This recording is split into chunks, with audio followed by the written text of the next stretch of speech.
want to ask you, I know you're an honorable guy, you're not going to give up much, but a lot's been made of Canelo and Triple G sparring. It was 5-6 years ago. You know, what can you tell us about that? What do you recall from that? And do you feel that matters in the fight now? First of all, Doug Fisher was present in one of the sparring, so if you go back and read a Ring magazine article about that, but it's sparring, and the young man is 19 years old, 20 years old maybe at the I don't think he was 20 quite yet, but he was a welterweight at the time, and Golovkin is not an abusive guy. Golovkin is there to spar, there to work. If you saw the Chavez tape at the wild card, you know, he's not trying to hurt anybody. He's there to help each other, and I think Canelo was getting ready for Alfonso Gomez, it's sparring, man. It's not, you're not there to, if you hurt each other, then who do you spar with tomorrow? You know, if you have quality sparring, world-class sparring like that, you take care of each other. But in that sparring, I mean, from what you saw, does that give you any extra confidence kind of going into the fight? No, they're two different fighters. Canelo's improved dramatically. Chepo and Eddie have done a great job with him. And Golovkin obviously has improved a lot too. So no, I think it's a fight that contrasting styles, even though they have the same styles, they both can box, they're both good counter punchers. Supposedly they both can bang the same. I don't think so, but I think Golovkin's a bigger puncher. I think Canelo's more of a slapper. But I think that it's a fight between two guys that have earned the right to be there, earned the right for this kind of fight. I've spoke to Teddy Atlas and Harold Letterman. Obviously, you've heard the rumblings of people saying that Gennady's kind of older now and maybe been exposed in his last two fights with Brook and Jacobs. But Teddy Atlas and Harold Letterman both kind of had a consensus that maybe Gennady's a little bit older. Why, and let me ask you a question. Why didn't those rumblings come when Andre Ward got dropped by Kovalev?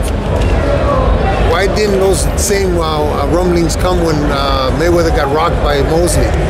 No, it's ridiculous. Everybody's got an opinion. I think that those who can't seem to comment. Is Gennady doing anything different in this camp as far as preparation-wise? Or do you see anything different yourself? Like, because he has said that this is his biggest challenge. So I mean, do you see that? Understand that every fighter that you interview before a fight, doesn't matter what fight it is going to say this is the biggest challenge. Because if you don't win this fight, you're not talking to him about the next fight. So the Jacobs fight was his biggest challenge. The fight before that was his biggest challenge.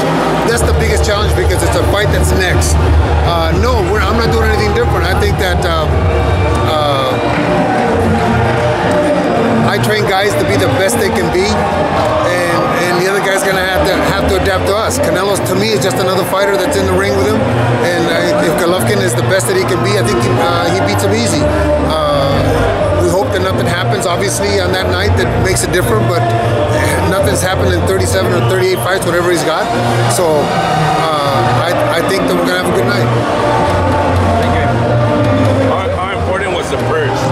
The amount of money that Golovkin is making for this fight? No, it's not about. It's a fight that's already made. What nobody's asking you or asking him or him what you guys make. I think that whatever, if he's happy with the $10 that he's making, that's good enough.